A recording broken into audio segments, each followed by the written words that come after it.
Fala, meu aluno e minha aluna! Sejam bem-vindos a mais uma aula de informática comigo, o professor Murilo Batistella, aqui não faz questão. Sejam todos bem-vindos e todas muito bem-vindas a esta aula de informática.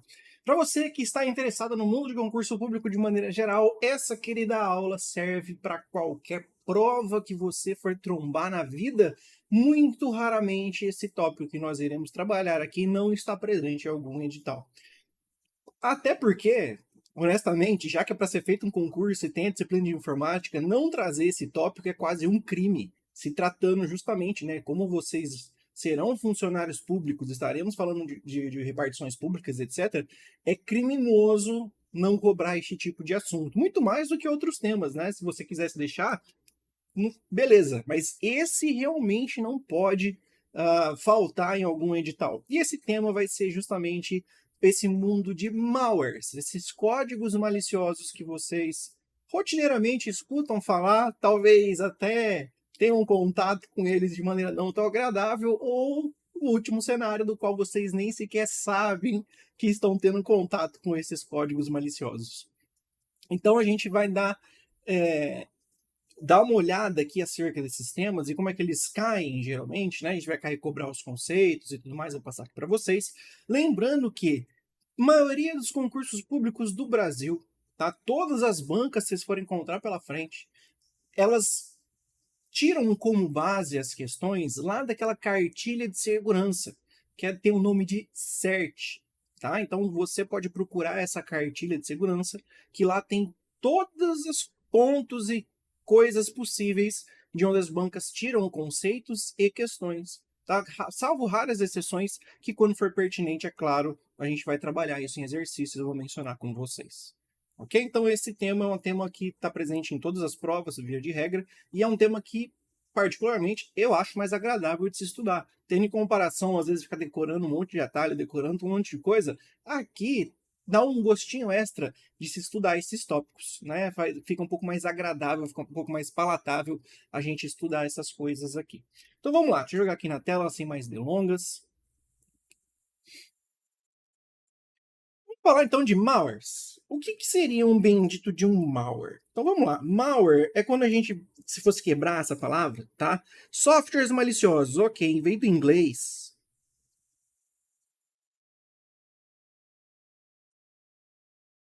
Malicious software. Então, quando você pega esse malicious de malicioso, tá? E o where que você tem aqui, você junta essas duas coisas e você tem o malware. Então, essa é a origem da palavra. Ok? Então, essa é a ideia que nós vamos ter aqui. Então, malware vem de malicious software ou softwares maliciosos, como eu coloquei ali em português. Então, não tem muito erro saber de onde vem, né, a origem desse termo. Então, já no próprio nome, já diz a característica desses tipos de software. Né? Você deve ter assistido a aula já acerca de software de maneira geral, conceituações acerca de software, e lá eu mencionei para vocês, né, que um dos conceitos que nós temos de software, assim como a gente divide, né, sistemas operacionais, aplicativos, malwares, firmwares. Então eu coloquei essas classificações para vocês. Então essa é uma grande classificação de tipos de programas que são aqueles mal intencionados, aqueles que são utilizados pelo lado negro da força, vamos colocar desse jeito, tá? Então a intenção dele é justamente ser malicioso. Só um ressalve que a gente vai fazer um pontozinho ou outro por conta da cartilha CERT, mas no geral é isso que você tem que ter em mente. Então é algo bem fácil de entender, que são aqueles softwares que vão estar lá para causar algum tipo de dano. Vai ser para roubar alguma informação sua, pode até mesmo prejudicar o hardware, vai corromper alguma informação, algum dado, corromper o seu sistema, roubar a informação sua, controlar o seu computador. Vai da criatividade da pessoa que está criando aquele código. Só que, como ser humano, tem uma coisa que o ser humano ama fazer, como já foi discutido nos livros mais antigos que a gente tem acerca da humanidade. O ser humano é um animal que adora classificar coisas. Então aqui não é diferente. Então o ser humano, né, as pessoas que trabalham nesse mundo de segurança e tudo mais, e principalmente agora que a gente está falando do comitê que trabalha com essa parte de segurança de informação, eles resolveram pegar os conceitos que são mais utilizados e colocaram nessa cartilha. Por isso que eu vou fazer essa ressalva em alguns pontos interessantes. Tá? Então esse é o ponto, foram classificados de acordo com algumas características principais. Vamos lá, então, dar uma olhada quais são essas características? Então vamos começar falando do vírus, que é o mais famosão. Hoje a gente utiliza o termo vírus, né, como se fosse, é tudo vírus. Não, não é tudo vírus. Vírus é um termo popular que a gente dá para um malware, mas entenda que a partir dessa aula, a partir desse momento, meu pequeno padawan, meu pequeno gafanhoto, você não vai mais chamar tudo de vírus. Se você quiser, claro, de maneira coloquial, conversando com um parente seu, amigo seu, beleza, isso é de menos. Mas, a partir de agora, toma cuidado. Toda vez que você tiver com esse pensamento de que tudo é vírus, tenta se corrigir para na hora da prova você não cometer esse equívoco e acabar marcando alguma alternativa errada. Então, malware é o conceito geral que engloba esses tipos de programas mal intencionados. Vírus é uma das categorias, é uma das classificações.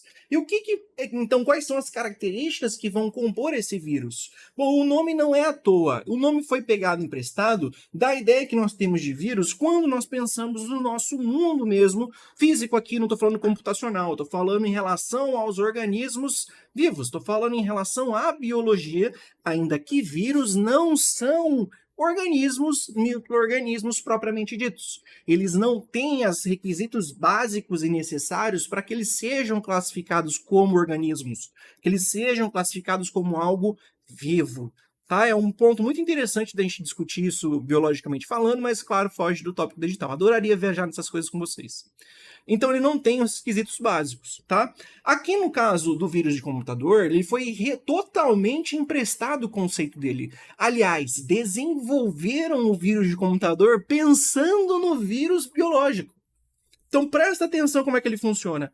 Esse vírus vai ser classificado pela cartilha CERT, assim que as bancas vão dar Ctrl+C, Ctrl+V mesmo, tá? Como o nosso querido Albert Einstein mandou até o comentário, nós vamos ter o seguinte: ele vai ser um programa ou parte de um programa?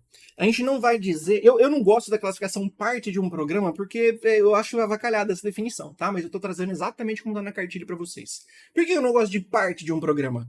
Porque se você criou algumas linhas de código, se for, para fazer o que eu quero é necessário uma quantidade X de linha de código, tudo bem. Eu preciso que seja 2x para considerar um programa? Não, a partir do momento que você desempenha as funções e ações que você quer, aquilo é um programa. Uma linha de código já vai ser considerado uma coisa programada, vai executar alguma ação. Então eu não gosto muito dessa definição, mas de qualquer maneira entenda como ele está sendo colocado aqui. Então o vírus vai ser tratado como um programa, ou seja, um conjunto de linhas, lembra? Um script, um conjunto de instruções nesse sentido, ou parte de um programa. Por que trazem como parte de um programa? Essa definição vem emprestada lá da biologia, como a gente falou. O vírus em si, ele não tem os mecanismos e o funcionamento de uma célula, que é a menor unidade que a gente vai ter para compor um organismo vivo. Então ele, como se fosse, ele tem algumas características como material genético, algum envelope ele que vai proteger ele, que uma célula também tem, mas ainda que seja diferente, então ele é meio que um pedaço da coisa. Essa mesma lógica que eles estão aplicando aqui. Então o vírus, ele é uma parte de um programa, ele é um pedaço de código que obrigatoriamente precisa se inserir em meio a outro arquivo ou programa, assim como os vírus no mundo da biologia funcionam. Os vírus não têm capacidade, pensando nos vírus biológicos, pensa em Covid, pensa no que você quiser, tá? Cólera, tanto faz. Todos esses vírus, como cólera é bactéria, perdão, dengue, tá, chikungunya, etc. Quando você pensa nesses vírus, eles não têm a capacidade de se reproduzir sozinhos, eles não têm metabolismo nem capacidade de reprodução. E aqui é a mesma coisa. Esse vírus sozinho não faz nada. Ele precisa se inserir em meio a outro programa para conseguir fazer a roda girar e ele conseguir se multiplicar e executar o código dele. Quando a gente pensa num vírus biológico, e de novo, isso não é aula de biologia, mas é porque é a melhor maneira de se entender isso, tá? E todo mundo teve isso no ensino médio em algum momento. Quando você pensa lá nos vírus, eles vão inserir o material genético dentro da nossa célula e utilizar o nosso maquinário celular para a produção de outros vírus. Então ele tem uns mecanismos para burlar isso, manda os RNA mensageiro e tudo mais. A gente sintetiza a proteína e fabrica os vírus. Ótimo. Aqui é a mesma lógica. Aqui esse vírus pensa que é o seguinte, é como se eu tivesse um conjunto de linhas que compõem um código original, certo? E aí eu vou executar esse programa. Imagina que isso aqui é um programa específico, onde eu tenho um conjunto de linhas. Só que quando eu vou executar ele, tem um vírus aqui no meio. O que o vírus faz? Ele insere o código dele aqui no meio. Então, quando vai fazer a leitura desse arquivo, desse programa, né, seja compilação, tanto faz, a leitura dele vai passar aqui nesse sentido, e é como se fosse o seguinte: imagina que você está seguindo uma receita de bolo. Ah, meça, sei lá, 3 xícaras de farinha. Aí você vai lá, 3 xícaras de farinha e coloca num recipiente, beleza. Ah, agora misture tanto de açúcar, coloca no recipiente. Agora pega o fermento, coloca no recipiente. Misture bem. Você está seguindo uma ordem de tarefa. Uma ordem de execução de instruções que estão ali. A ideia do vírus é meio como se alguém tivesse pegado a sua receita de bolo e inserido um código lá, mas você não tem discernimento. Afinal de contas, a gente está falando de uma máquina. Ela não sabe diferenciar o que é mal intencionado ou não. Mais ou menos. Vamos ficar por aqui desse jeito. Então, como se você estivesse fazendo essa receita de bolo, de repente, a próxima etapa, depois que você jogou os ingredientes secos ali, fosse pega a faquinha e esfaqueia o seu amiguinho. Aí você vira a faquinha e mata alguém que tá do teu lado. Você entende que alguém colocou esse pedaço, essa instrução ali no meio de maneira mal intencionada? Isso é um vírus. Se você entendeu isso, ó, um beijo, um abraço, você entendeu o que é vírus. Então eu vou utilizar um outro arquivo ou programa para que quando eu estiver sendo executado, eu execute algum código de maneira maliciosa inserida ali no meio. Por isso que o nome que se dá é vírus, tirando lá da ideia da biologia mesmo, explicando aí para vocês. Entendeu? Esse exemplo que eu dei é meio tosco, mas vocês vão lembrar. E pior que é isso, a grosso modo, tá? Eu fiz uma analogia com receita de bolo, mas não é diferente. As instruções que vão ser seguidas ali é a mesma ideia. De repente vai ter instruções maliciosas. Ponto. Então isso é a ideia de um vírus, veio daí a nomenclatura. Então olha só. Nesse ponto aqui, vocês precisam entender que ele vai inserir, né, essas cópias de si mesmo em outros arquivos hospedeiros. Então vai ter vírus que não vai se propagar tanto, vai ter vírus que vai ficar pulando de um arquivo para o outro fazendo cópias, vão ter N diferentes vírus nesse sentido, tá? Não precisa se preocupar nesse momento. Mas ele precisa de um arquivo hospedeiro, é obrigatório, assim como os vírus necessitam de células para serem hospedeiras ali dele, tá? Para ele poder parasitar. Ok? Então esse é o ponto que nós vamos ter.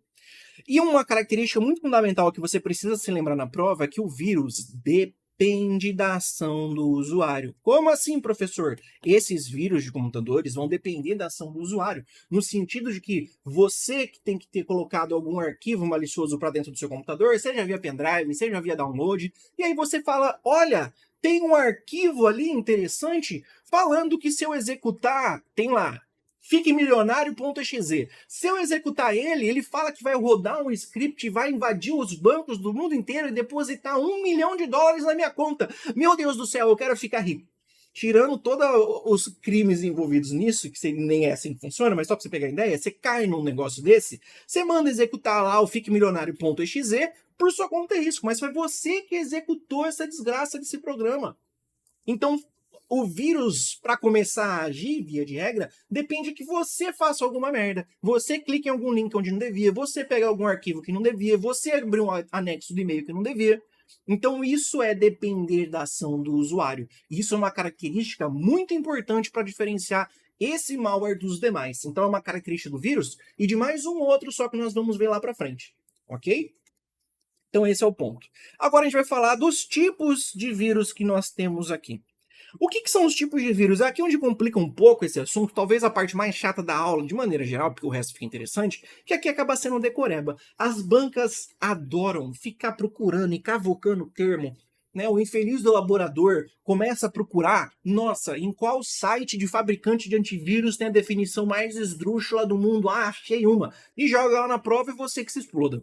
De maneira geral, então, eu peguei aquelas que aparecem na cartilha CERT e algumas outras que já apareceram em demais provas de concurso público. Não foge disso aqui, até hoje não fugiu. Não tem como prever o futuro, vai que aparece algum elaborador muito sem noção e resolve criar um vírus da cabeça dele, um vírus que ninguém conhece. Faz parte do jogo, é assim que acontece, tá? E eu sempre explico isso em aula, faz parte do processo e você não tem que se estressar com isso.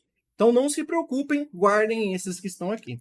Então o vírus stealth, que é esse primeiro que nós vamos ter, stealth significa algo camuflado. tá? Então é algo nesse sentido. Algo stealth que a gente vai ter é um tipo de vírus, o vírus do tipo stealth. É o vírus mais avançado, ao menos de classificação. Eu não gosto nem de usar o termo mais avançado, mas você vai encontrar desse termo nas provas.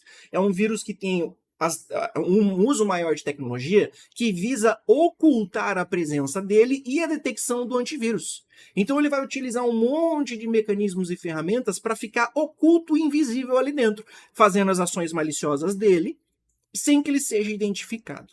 Então, de maneira genérica, é isso. O vírus metamórfico. Presta atenção, metamórfico, e cuidado porque aqui é onde o pessoal confunde metamórfico com mutante. O vírus metamórfico, ele é capaz de alterar o próprio código a cada infecção, mas mantendo a sua funcionalidade. Ok? Então ele vai alterar o próprio código de maneira bem abrupta que a gente vai ter para mantendo a sua funcionalidade, ok? A ideia é essa, então ele vai ter essas modificações para dificultar que o sistema antivírus identifique ele. Esse é o ponto. O vírus mutante, ele também vai modificar levemente o código, mas com a intenção de mudar mais a assinatura. Então é uma mudança mais leve que a gente vai ter. Ok? Esse é o ponto. O metamórfico é um pouco mais hardcore na mudança do próprio código, os dois vão modificar o código na ideia de impedir a identificação, tá? Que a gente vai ter. Esse é o ponto.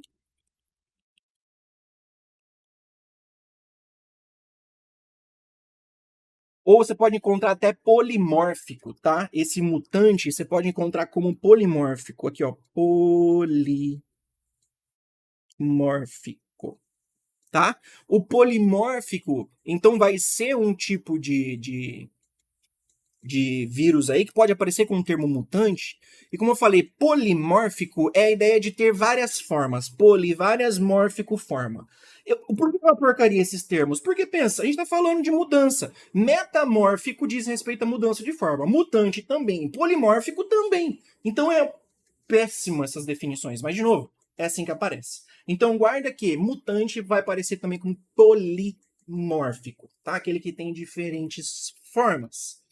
E é diferente do metamórfico. O metamórfico é capaz de alterar a forma dele de maneira muito mais radical. O mutante ou polimórfico é uma mudança relativamente leve, sem mudar os principais pontos, mas só para alterar a sua assinatura. Como que eu vou fixar esse assunto, professor? Infelizmente, só com questões. Você vai ter que fazer uma bateria de exercícios, trombando o exercício que menciona vírus metamórfico e mutante ou polimórfico, até isso entrar na sua cabeça. Aliás, a disciplina toda é assim, mas esse ponto em específico vocês vão encontrar que as bancas fazem uma baguncinha de leve com esses termos. Ok? Então, essa é a característica que nós temos de maneira geral. Professor, o que é a assinatura do código? A assinatura não é que ele vai lá e assina, olha, vírus malandrão fez isso, passou por aqui, valeu, falou. Não, né? A assinatura do vírus é um termo que é utilizado para representar o código o código-fonte dele, a grosso modo. Então, como eu falei, pensa que você tem um conjunto de linhas em determinada linguagem que vai pedir para executar alguma instrução, né? Vai ter alguma instrução para ser executada. E quando a gente fala assinatura desse vírus, lembra que na base da informática, tudo se resume a 1 e 0. Tudo vai se resumir a 1 e 0. Então, esses arquivos, por mais que você tenha essas instruções e tudo mais, eles vão ter que, eventualmente, serem convertidos na linguagem binária para a máquina poder entender. Então, nesse processo de converter esse programa em uma linguagem binária, você adquire uma assinatura dele. É como se fosse o código genético daquele vírus. Então, como é que funciona? Já me adiantando aqui, de novo, a gente vai ter aula específica para trabalhar disso, mas como que o antivírus, quando ele está trabalhando com assinatura especificamente, como é que ele pode identificar alguma ação maliciosa?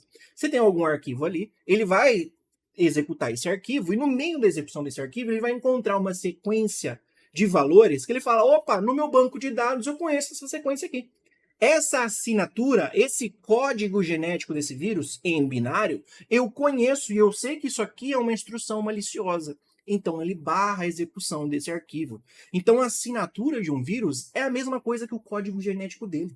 E por que aqui é um ponto interessante? Um vírus mutante, né? Ele vai mudando de leve a assinatura dele para não ser identificado. É o vírus da gripe, meu querido e minha querida. É assim que funciona. O vírus da gripe tem uma taxa de mutação relativamente alta, pelo menos em comparação aos demais vírus, é bem alta, de maneira que ele consiga mudar alguns detalhes ali acerca das glicoproteínas dele, coisa e tal, para identificação, né? E o seu sistema imunológico não consegue ficar atualizado o tempo inteiro. Então, de ano em ano, ele vai se modificando e seu sistema imunológico não consegue identificar ele como uma coisa anterior, tipo, eu já conheço esse vírus aqui. Eu já conheço esse troço que tá vindo aqui, ó. Então ele burla o sistema da mesma maneira que o vírus de computador faz o mesmo mecanismo para burlar o sistema de antivírus do computador. Tá vendo os paralelos que tem? É a mesma lógica, é a mesma coisa. Belezura? Esse ponto aqui que é importante vocês terem em mente, então. Então, quando a gente vai falar agora, tem outros tipos, tá?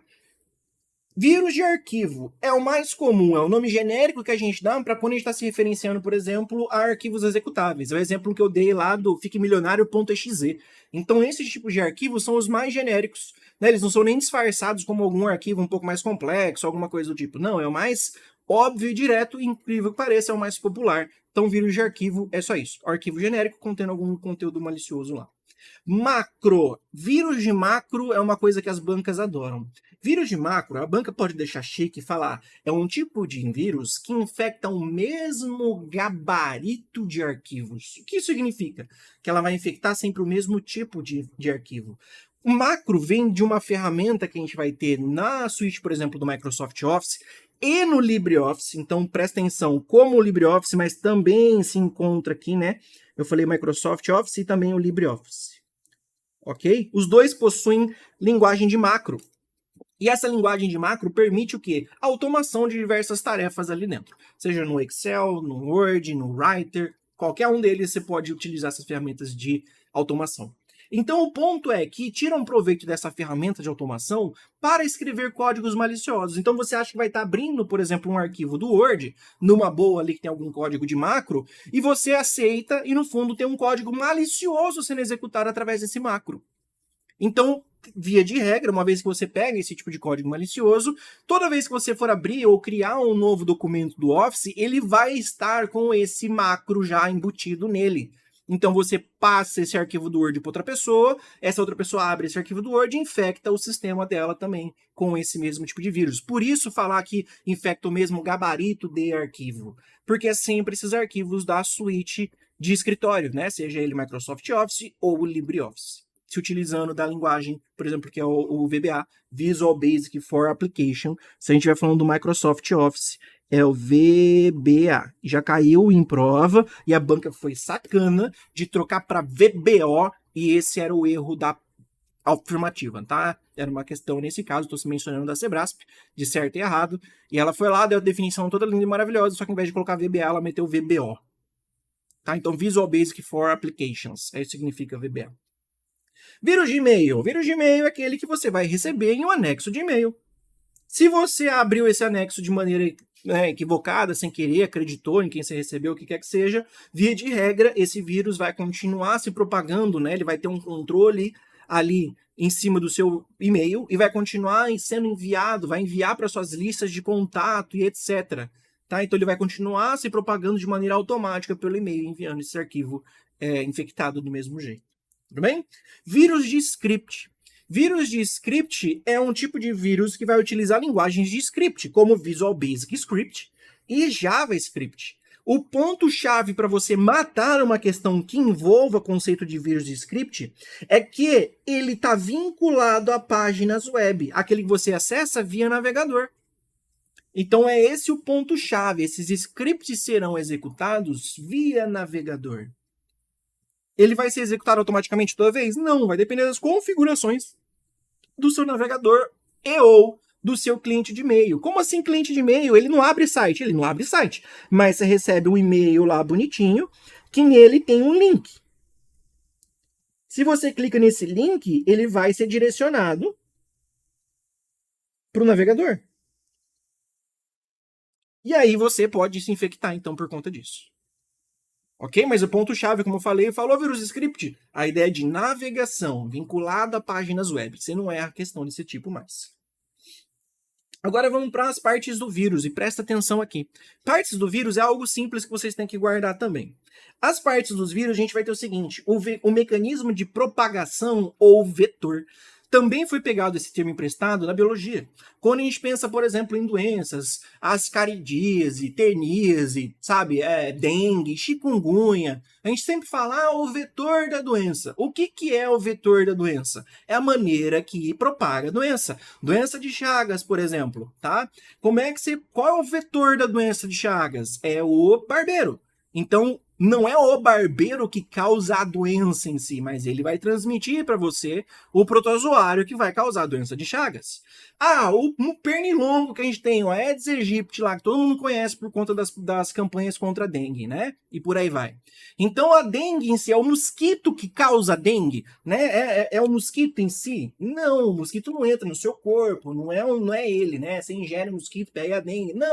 Não é assim que vai funcionar. Ele é o vetor dessa doença. É através desse mosquito infectado, quando ele pica alguém, que ele transfere esse vírus. Então ele é o vetor, ele só é um mecanismo de propagação. E aqui nesse sentido, quando a gente está falando desses vírus, indo para o lado agora da informática, qual é o meio de propagação, qual é o vetor? É um arquivo infectado, é um link em algum site, é um pendrive infectado, qualquer coisa que vocês consigam imaginar que diz respeito a uma troca de informações é um vetor.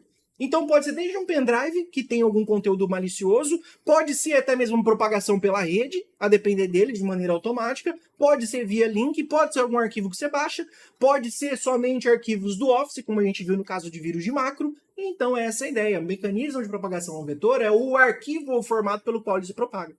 É um vírus de e-mail. Ótimo, então o meio de propagação dele, o vetor, é justamente através dos anexos de e-mail. Pegou a ideia? É isso, é simples. A maioria das perguntas não vão abordar os exemplos. Elas vão pegar esse conceito para misturar em relação aos demais. É uma coisa bem fácil de você separar, uma vez que você tenha visto isso uma vez na vida. Então, depois do mecanismo de propagação do vetor, a gente tem o mecanismo de ativação. Então, eu acabei de ensinar para vocês como esse vírus se propaga, o vetor, como é que esse vírus é transmitido de máquina para máquina. O que é o mecanismo de ativação? É justamente como esse vírus vai ser ativado. Então, por exemplo, um vírus executável, um arquivo .exe, é justamente você executar ele e parabéns. Você rodou, pegou o vírus, o mecanismo de ativação dele é aguardar o 2 cliques do usuário, ponto. Mas essa é a única maneira possível? Não, o mecanismo de ativação pode incluir, por exemplo, uma data específica do seu sistema. Então ele pode simplesmente ficar observando no calendário do seu sistema se é uma determinada data. Como, por exemplo, 25 de dezembro vai ser Natal. Daí ele vai lá e executa, gente, todas as datas que vocês puderem imaginar tem vírus para isso, tá? Antigamente era mais comum, mas ainda tem.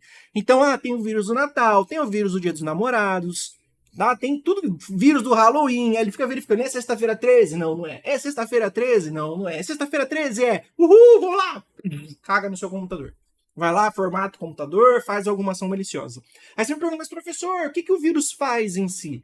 Isso vai da criatividade de quem está fazendo o vírus. A gente não cabe a gente falar exatamente o que ele vai fazer, além dessas definições que a gente vai dar aqui. Então o cara pode criar um vírus para fazer qualquer ação maliciosa que vá da criatividade dele. Se ele quiser fazer o sistema dele simplesmente coloca um vírus no computador, de repente ele vai convertendo e corrompendo cada arquivo, fazendo tudo virar um JPEG de pôneis que ficam cantando e dançando. Ele faz, e daí? Beleza, é isso aí. Você pode fazer o que vai da criatividade e da habilidade do cara como programador e do sistema que está infectando. Então é uma combinação de fatores. Então está limitado à criatividade de quem está criando esse código. Não cabe a gente ficar dizendo o que vai fazer ou não, tirando essas definições básicas aqui. Carga útil. Carga útil é o que o vírus faz de fato, que é o que eu acabei de explicar. Então eu expliquei o mecanismo de ativação, como por exemplo, eu aguardo verificar se é sexta-feira 13. Carga útil é o código em si que diz, agora nós vamos formatar o computador. Então a carga útil é o código que vai executar as ações maliciosas propriamente dito. Então, uma vez que eu te ensinei esses temas, esses tópicos aqui, você viu como é fácil? Não tem mais como confundir. Carga útil é justamente o que o vírus vai fazer, onde está descrito a funcionalidade dele. Mecanismo de ativação é como eu vou ativar aquele vírus, aquele código, para ele desempenhar a ação dele. Mecanismo de propagação a um vetor é a forma que ele se propaga de máquina para máquina. Tá vendo como é óbvio? Mas eu tenho que apresentar isso uma vez e você não erra mais. Agora a gente vai para o worm. O que é um querido worm? O worm, se fosse pegar uma tradução, ele seria um verme. Ele não é minhoca, né? Muita gente fala, worm é minhoca, então. É porque se refere a qualquer coisa vermiforme, tá? Que tem um corpo relativamente achatado, ou cilíndrico e comprido. Então, sem duplo sentido. Então, nesse caso, por isso que a gente faz a referência com o verme, tá? Então, nesse sentido, esse worm tem algumas características. E a diferença, a maioria das questões gira em torno do conceito de worm e de vírus. O worm não precisa de hospedeiro. O worm não depende da ação do usuário. Então presta atenção aqui que eu separei os principais pontos. Autorreplicação. Então, nesse caso, o bendito do worm se replica de forma autônoma, ou seja, não depende do usuário fazer nada. Ele sozinho é capaz de se autorreplicar. Então, se ele cai no seu computador, você não precisa ter executado ele. Ele pode vir para o seu computador, mesmo sem você ter clicado em link nenhum, a gente já vai chegar lá. Mas ele chegou no seu computador, ele chegou lá e falou, uau, um mundo para ser explorado. Aí ele começa a se reproduzir, aumentar de quantidade e se propagar. Você não fez nada. Mas se ele encontrou alguma falha no seu sistema, ele vai tirar vantagem. Então essa é uma diferença que a gente tem. Da mesma maneira, se você pensar em comparação ao vírus e um verme, né? O vírus, pensando no ponto de vista biológico, que eu falei para vocês, é extremamente limitado do ponto de vista biológico, não é nem considerado um bicho, né? Nem considerado um organismo vivo, tem limitação, N coisas. Precisa ter um arquivo hospedeiro justamente para que ele tire proveito do funcionamento. O worm não, o worm é uma coisa por si só, então ele não tem essa necessidade de se utilizar, né, de um arquivo hospedeiro, ele é um arquivo funcional, ok? Então, autorreplicação. Exploração de vulnerabilidades, a maneira que esse worm vai atuar, ele vai explorar as vulnerabilidades de maneira automática. Nós já vimos, né, o que é o conceito de vulnerabilidade. Ele vai explorar essas falhas, certo? Em sistemas, por exemplo, aplicativos, protocolos de rede, dependendo da versão e tudo mais. Dá para você deixar isso bem automatizado, tá? Com banco de dados, etc. Ele identifica alguma vulnerabilidade e tira proveito disso. E ele vai propagar, vai passar, vai fazer as cópias dele se propagando aí pela rede. Então você, né, se numa rede interna, por exemplo, numa intranet de uma organização, alguém por acaso pega algum worm de alguma maneira, dane-se como chegou lá. Tem algum worm numa máquina, se ele começar a fazer a varredura e encontra vulnerabilidades nos demais sistemas, ele sozinho vai embora, ó, vai passando de máquina para máquina e infecta essa rede como um todo. Ninguém teve que fazer nada. Tá? Teve que surgir em alguma máquina por algum motivo, depois de resto ele vai tudo sozinho, diferentemente do vírus. Ok? A ausência de anexos, a ideia de ele não precisar de um arquivo hospedeiro. A ideia dele ser independente nesse ponto de vista. E aqui um ponto importante é que o worm causa um grande impacto nos sistemas de maneira geral. Eles consomem muitos recursos, seja da própria rede, principalmente hoje em dia, com o tanto de largura de banda que a gente tem, é difícil disso aqui ficar, mas ainda mantém lá na cartilha CERT, então a gente mantém dessa maneira, tá? Isso foi feito lá na década de 90 e continua desse jeito, esses conceitos. Né? Esse é o ponto. Não a cartilha necessariamente feita na década de 90, mas esses conceitos vêm de lá, em que o impacto na rede era muito maior por conta da limitação de banda que tinha. Hoje em dia é difícil de detectar por conta disso. Mas eles vão consumir muitos recursos de maneira geral, não só da rede, tá? De maneira geral, o computador. O que é recurso, professor? Capacidade de processamento, de memória RAM, uso do HD, rede, ok? Então esse é o ponto. Bot e botnet. Bot e botnet são dispositivos infectados que serão controlados remotamente. Vem do termo em inglês robot, que significa robô. Então, bot é uma abreviação. Então, esse dispositivo vai ser controlado remotamente. Essa é a definição do bot. Eles também vão poder ser chamados de dispositivos zumbis, esses infectados, certo? Porque ele perdeu a capacidade de ação por si mesmo. Ele tá sendo. Ele tá indo embora lá, entendeu? Então é por isso que chama de zumbi, né? Vocês viram a minha habilidade aqui de atuação maravilhosa. Então, eles são chamados de zumbis. Presta atenção que tem uma característica aqui que é um ponto bem importante. Não é tão comum de aparecer, mas se aparecer, não quero que vocês errem. Que ele tem um mecanismo de infecção e propagação muito similar ao do worm. Então ele também vai fazer varredura na rede, encontrar vulnerabilidades e se propagar sozinho. A grosso modo, a diferença é que o worm a gente não especifica o que faz.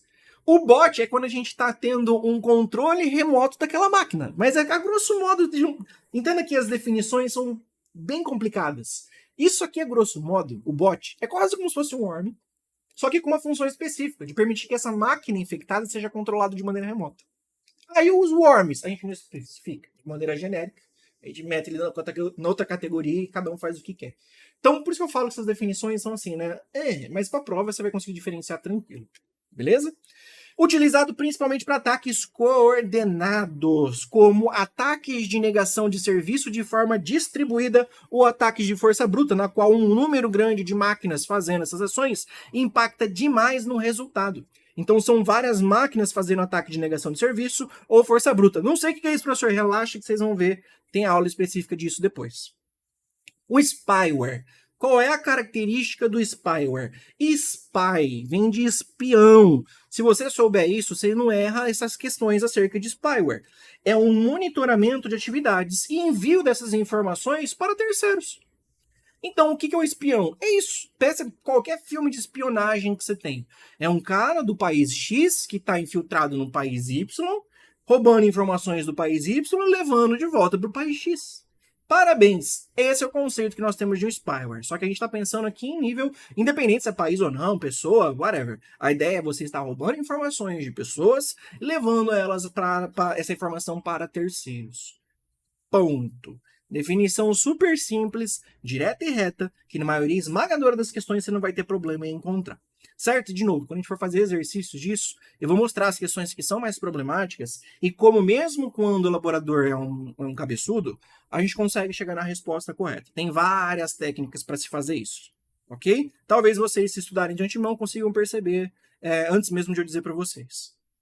Então aqui a gente tem uma característica que eu falei para vocês que é típica do spyware, que é o seguinte: ele pode ser legítimo ou malicioso. Então aqui na cartilha CERT consta que um spyware ele pode ser instalado pelo próprio dono do computador ou da empresa para monitoramento. Então, com consentimento, avisando os funcionários, né? Pelo menos numa situação idealizada, senão a gente vai estar discutindo mais ética do que qualquer outra coisa, né? A gente vai estar pensando no seguinte sentido: está instalado na máquina de uma empresa para justamente ter uma ideia do que está sendo feito naquela máquina. Se tem alguma ação fora do comum, para saber se essa máquina foi invadida por outra pessoa, inclusive, ou se os funcionários estão utilizando de maneira indevida. Então esse é um uso legítimo de um malware. Só que aí, para mim, quando eu faço isso, eu tiro o conceito de malware. Ele não é mais malicioso. Eu poderia nomear isso como um software de monitoramento. Eu não chamaria mais de software espião. Mas, vocês estão entendendo as nuances da classificação? Na tua prova é assim que vai aparecer e vocês não vão errar. Fiquem tranquilos. A versão maliciosa, justamente, adivinha? É quando eu coloco esse spyware sem o consentimento do usuário ou do dono da máquina. Para roubar informações sem ele estar sabendo que está lá. Ponto. Quais são os tipos de spyware existentes? Existem aqui os tipos de keylogger. Key vem de keyboard. Desse jeito aqui, ó. Keyboard, que significa teclado. Então, ele vai aqui, ó. Logger, se a gente for quebrar essa palavra, log é um registro. Logger é um, ó, ER no final, tá? É o quê? Tem executação, então é um registrador. Então, se ele é um keylogger, ele registra o quê? O teclado. Parabéns! Vocês não erram mais essas questões. Então, eu vou capturar e armazenar as teclas digitadas pelo usuário. A intenção, via de regra, aqui é capturar desde... Aí vai, de novo, a intenção vai longe, né? Desde capturar conversas, para depois fazer chantagem, só coletar informações, coletar dados de login e senha, que é o mais comum, mas vai longe no que pode ser utilizado. E você pode programar esse keylogger para que ele comece a registrar mediante algumas ações específicas. Por exemplo, assim que o usuário acessa determinado aplicativo, determinada página, acessa não sei o que, aí nesse momento há um registro do que está sendo feito. Então, de novo, vai da criatividade do elaborador, do cara que criou o vírus. Mas é uma possibilidade de ser feito, tá? Screen Logger. Temos um registrador da tela. Lembra touch screen que a gente viu, que é aquela tela ao toque? Então screen, né? Print screen, que é para tirar uma foto da tela. Screen é tela. A tela do computador. Então ela vai capturar e armazenar a tela e a posição do cursor vulgo mouse, ok? O mouse é isso aqui, ó.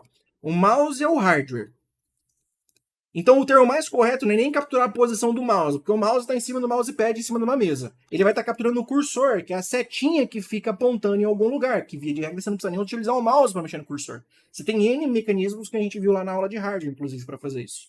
Então ele captura até a posição do cursor na tela nos momentos que é um clique. Então você consegue saber onde está sendo clicado. Por exemplo, situações de internet banking, em que você tem que clicar nos números para colocar senha ao invés de digitar. Então foi nesse cenário que foi criado esse tipo de conteúdo, para saber onde você está clicando e tentar descobrir sua senha. Adware.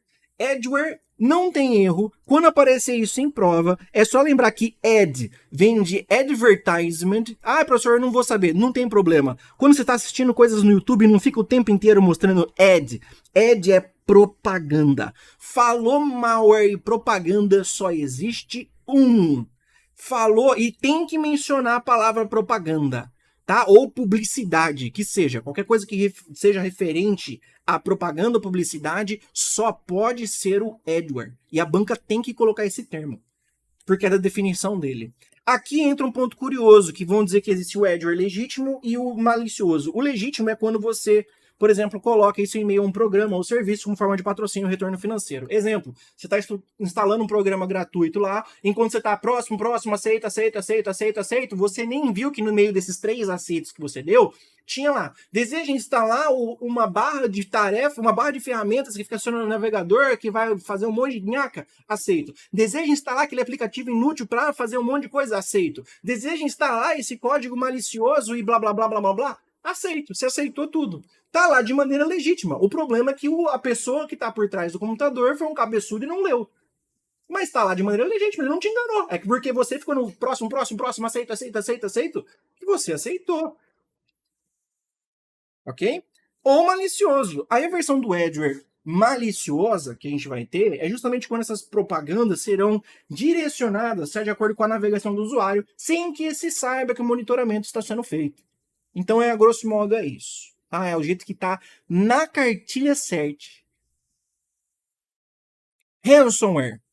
O que é um ransomware? Ransom vem num termo em inglês que significa um resgate mediante pagamento. Tá? Então, quando existe um sequestro, o ransom é quando fala, se você me pagar 1 milhão, eu devolvo fulano. Isso é um ransom em inglês. Então, o ransomware, que está bem na moda, ele é um sequestrador de dados. Ele vai sequestrar os dados de uma máquina. Como? A gente vai ver que tem várias formas de fazer isso, 3, mas a gente vai mencionar aqui, tá?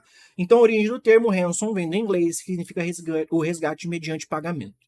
Quais são os tipos de ransomware que vocês vão encontrar? Difícil aparecer em prova, geralmente é só o conceito geral, mas se aparecer, estejam cientes. Tem o que faz criptografia dos arquivos. Então eu vou criptografar, né, o ransomware, o ransomware vai criptografar os arquivos, de maneira, por exemplo, que você, tentando acessar determinado arquivo, não consiga. Ele vai exigir o uso de uma senha, de uma chave criptográfica, e você já sabe que é criptografia, para conseguir decodificar aqueles arquivos. Então é como se um cara chegasse na tua casa, metesse um cadeado em alguma coisa tua, numa pasta lá, e fala, se você não me pagar então eu não vou abrir esse cadeado. Aí você fala, porra, eu tenho meus arquivos de trabalho. Ele fala, se ferrou. O problema é teu. Então vai ficar sem. Sacou? Então isso é um ransomware. Só que ele faz isso no computador. Ele vai criptografar algum conjunto de dados e pedir resgate. Para, menos em teoria, te passar a chave necessária para você decodificar esses arquivos. Outra maneira de fazer isso é através do bloqueio do sistema operacional. Então, antes mesmo do sistema operacional carregar, você pode já ter uma tela que vem, né? E aí você pode customizar essa tela. Antes do carregamento do sistema operacional, vai carregar esse ransomware que vai falar, olá, né? Vai aparecer o do Jurassic Park do vai ficar lá, tipo, e aí, meu querido? Você foi vítima de um sequestro de dados. Você não pode nem sequer acessar seu sistema operacional, muito menos os seus arquivos. Pode tentar colocar pendrive, pode tentar fazer o que for, você não vai conseguir retirar nada. Se você quiser ter algum acesso aos seus arquivos, você vai ter que pagar um valor X para obter isso de volta, ok? Esse é o ponto.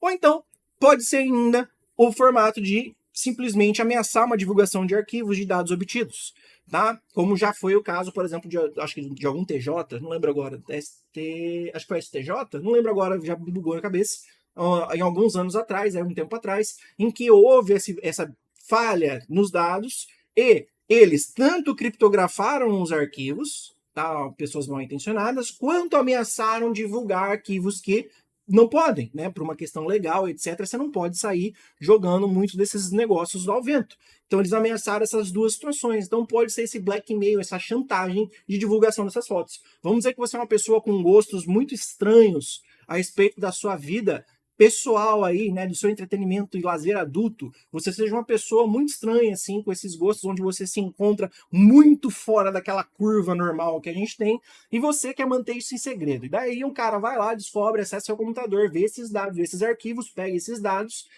criptografa eles também, tá? Entenda que um não necessariamente exclui o uso do outro, tá? Eles podem ser utilizados em conjunto. E aí ele vai lá e fala, olha, eu vi que você tem esses arquivos aqui, essas fotos sinistras aí tua. Se você não me pagar valor X, primeiro, você não vai conseguir nem mexer nos arquivos, porque eu não vou deixar. Segundo, se você não me pagar até data X, eu vou divulgar esses arquivos na internet. Aí você vai falar, mas divulgar é um crime. E você acha que o cara tá preocupado se ele já tá te ameaçando com isso? Então, isso é a ideia de um ransomware, ok? Então ele tá muito na moda, cai muito em prova, inclusive, tá? Atenção! Aliás, só um extra.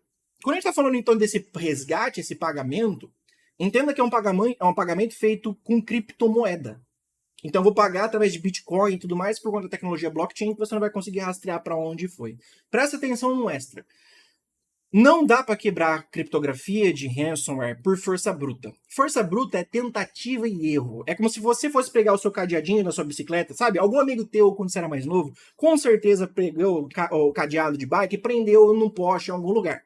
E ele vai lá e bota a senha dele no cadeado. Você fala, putz, ferrou, eu preciso da bicicleta, eu não sei agora porque o cadeado não é meu. E aí você vê um cadeado com 3 combinações, de 0 até 9. Então, se tem de 0 até 9, né, 10 combinações em um, 10 combinações no outro, 10 no outro, você sabe que serão 10, 100, 1000 tentativas para você chegar na senha certa. Você tem um 000 até você chegar no 999, em algum momento você vai desbloquear. Então, são 1000 tentativas para você abrir. O problema do ransomware é que essa força bruta, utilizando, claro, binário e tudo mais, vai para uma escala que, a depender do tipo de criptografia utilizada, levaria, se eu não estou exagerando, bilhões de anos para você quebrar. Existem algumas criptografias que computadores médios atuais se levaria mais tempo do que a idade atual do universo. Levaria-se 15 bilhões de anos para você quebrar, sendo que o universo tem 13,77 bilhões de anos. Então não dá.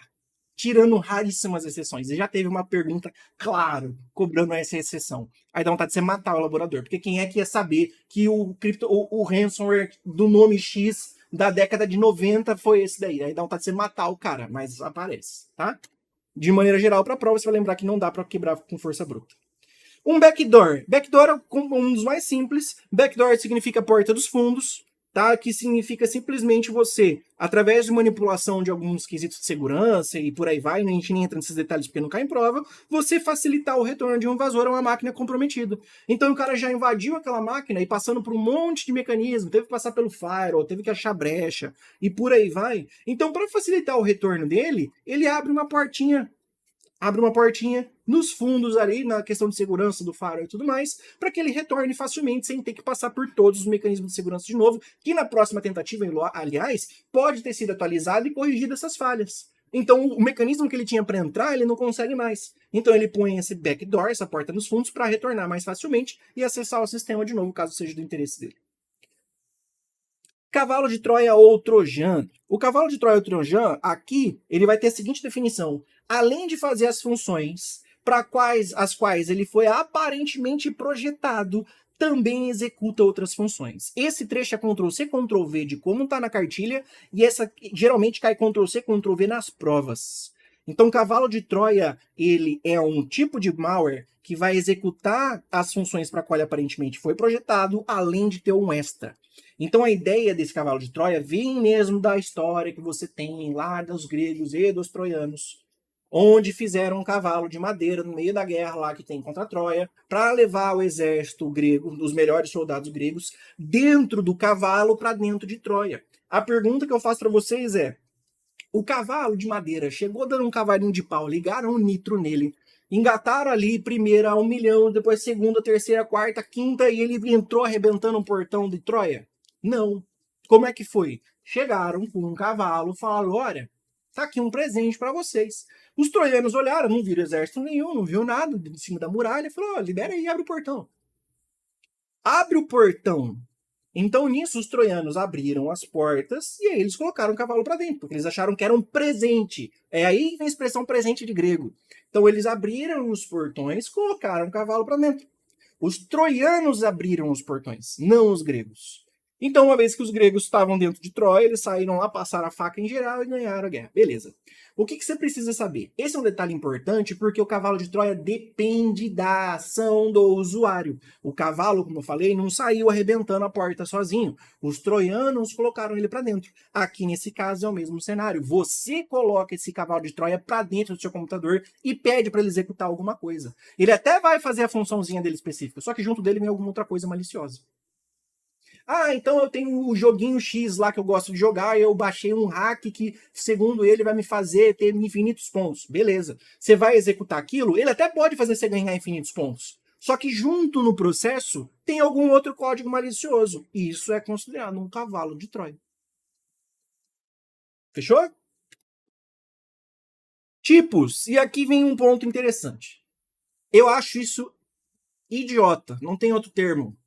Por que eu tô falando isso? De vez em quando você encontra essas definições que a gente tá vendo aqui embaixo, não essa definição de cima, e aí nas alternativas você tem que procurar Trojão, cavalo de Troia. Não vai ter essa definição de cima, que é a definição do cavalo de Troia, vai ter uma definição dos subtipos dele, o que eu acho ridículo. É igual a gente pensar o seguinte, eu tenho um Tupperware, eu tenho um recipiente para armazenar comida ou o que quer que eu pense lá, tá? Vamos pensar um Tupperware mesmo. Eu tenho um potinho, um Tupperware. Você chama aquilo de um nome diferente quando você põe feijão? Ah, agora quando tem feijão eu chamo de chinfruefla. E aí, beleza. Quando tem arroz eu chamo de chucrute. Tá, faz sentido? Não, você fala, é uma porra de um Tupperware com arroz dentro. Ah, é um pote com feijão. O famoso pote de sorvete com feijão dentro. Não é assim que se faz? É. E aí os infelizes aqui resolveram dar um nome diferente quando é um cavalo de Troia e um código malicioso dentro que faz outra coisa diferente. Não faz sentido nenhum. Mas vamos lá, porque tá assim na cartilha certa. Downloader, Trojan Downloader, tá no nome. Pelo menos ele irá fazer o download de arquivos, incluindo outros malwares sem o seu consentimento, sem que você tenha controle disso.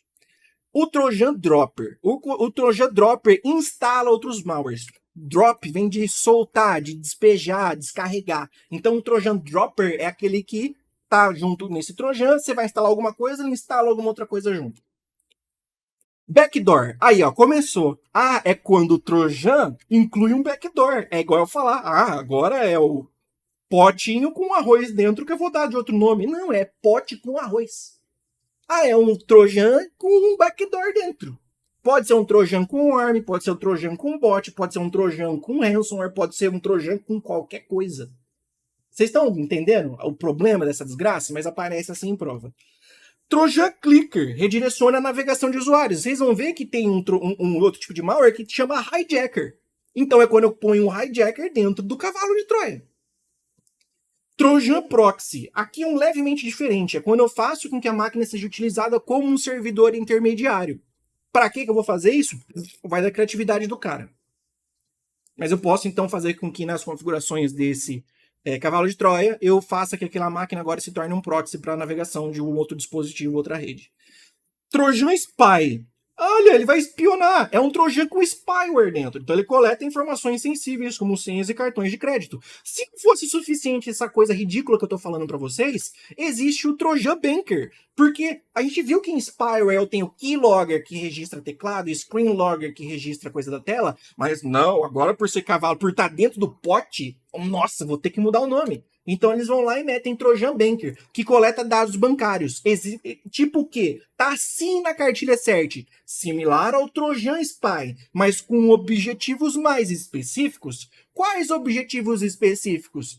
Pegar o seu clique na tela. Então eu estou especificando que esse Trojan Banker é um Trojan com Screen Logger, que é um spyware. E por que eu não meto na mesma categoria de cima? Você tá entendendo? Ah, meu Tupperware tá com arroz. Eu vou dar um nome para ele. Agora é um Tupperware com arroz e ervilha. Vou dar um outro nome para ele. Paciência. Trojan DOS instala ferramentas que permitem desferir ataques de negação de serviço. Denial of Service. A gente vai aprender ataques depois, tá? Trojan destrutivo vai alterar ou apagar arquivos e diretórios. Também pode formatar o disco rígido, assim como qualquer código malicioso. Posso ter um vírus que faça isso. Posso ter um worm que faça isso. Rootkit. Rootkit vem de root, que significa um superusuário ou administrador de sistema Unix, tá? A gente vai ver isso lá em Linux. Então, é a mesma coisa que o administrador de sistema, tá? Kit é um conjunto de programas e ferramentas utilizadas. Então, vem daí o termo rootkit. Então, você tem que lembrar dessa característica aqui, ó. Superusuário administrador de sistema. Por quê? A ideia desse rootkit é, depois de você ter feito um escalonamento de privilégio, que é você atingir desde partir de um usuário comum até ser o tipo administrador de sistema, que você pode fazer o que você quiser no sistema, é você manter esse acesso privilegiado. E cuidado, porque na cartilha CERT há uma menção específica dizendo que não é para ganhar acesso privilegiado, é apenas para manter acesso privilegiado. Tirando isso, qual outra ação que ele vai ser utilizado? Vai ser utilizado para ocultar ações de invasores e outros malwares. Justamente porque você controla absolutamente tudo na máquina, você consegue alterar os registros, inclusive, apagando as evidências na melhor maneira possível. Claro que nunca é perfeito, né? Mas ao máximo que se for possível, vai apagar as evidências das ações de um invasor e de outros códigos maliciosos que estão agindo ali. Hijacker, tá? Hijacker é o seguinte, hijacker é um sequestrador de navegadores. Hijacker vem de um termo que significa sequestrador, tá? Então é muito comum eles utilizarem o termo hijack, por exemplo, para quem sequestra aviões nos Estados Unidos, né? Como a gente teve no atentado de 11 de setembro e tudo mais, eles utilizam o plane hijacker. Então é um sequestrador. Aqui o ponto é você lembrar que é sequestrar o navegador do usuário. Então ele vai mudar o navegador, alterando a página inicial, o mecanismo de pesquisa. Então você não mudou nada, ele está mudando tudo sozinho. Fazendo um redirecionamento constante para determinados sites. Por quê? Visualização. O cara ganha, por exemplo, com cada vez que você acessa determinado site. Então você está dando view para ele e ele está ganhando dinheiro. Exibição de anúncios indesejados. Vai ficar aparecendo um monte de pop-up na tela, por exemplo. Era mais comum antigamente, mas ainda é a mesma ideia de exibição de anúncios indesejados. Por isso que eu falo que essa cartilha é antiga, tá? Ela não está exatamente adaptada para o mundo atual, mas é assim que cai. Instalação de extensões ou complementos indesejados no seu navegador. Mesma coisa, então você perdeu o controle do seu navegador, ele vai fazer o que ele quiser. Além de monitorar suas atividades, como histórico e cookies. Tudo bem? Dificuldade de remoção é uma característica desses hijackers. Prevenção. Manter o sistema e os demais programas atualizados. Ponto. Tá? A gente tem outros mecanismos de prevenção. Aqueles que a gente viu na aula anterior, né? Utilizar autenticação em 2 fatores, criptografia quando for viável, utilizar a hash para verificar a integridade quando for interessante, e aí por aí vai. Até assinatura digital, certificado digital, tudo aquela coisa que a gente viu no assunto de segurança. Então, além disso, mas agora indo para um ponto mais de malware especificamente, a gente vai falar o quê? Mantenha o seu sistema operacional e todos os programas que você usa atualizados, incluindo o antivírus, obviamente. Ok? Esse é o ponto, então. Isso garante que você não vai pegar malware? Claro que não. Não existe garantia nenhuma de nada. Então, a única garantia que você tem nessa vida é que você vai morrer um dia. Só. Tá? Então, a única coisa que você tem que ter em mente é que não existe garantia que também, eu tá tudo atualizado, não tem como pegar vírus. Mentira. Tá? Então, mantenha atualizado para diminuir as chances de que isso aconteça. Beleza? Então, quando for ataque e tudo mais, eu vou especificar alguns tipos.